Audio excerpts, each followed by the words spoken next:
গোপালে কি গতি কৰিলে গোবিন্দে কি মতি দিলে নাথ বিফলে বয়স খব গেলি ৰে গোবিন্দে কি মতি দিলে গোপালে কি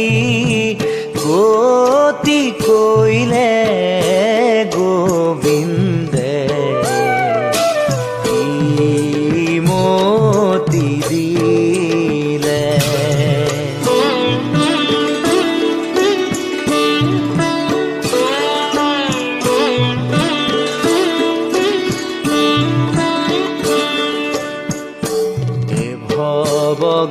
ভবগহন বন আতি মোহ পাশে চন্ন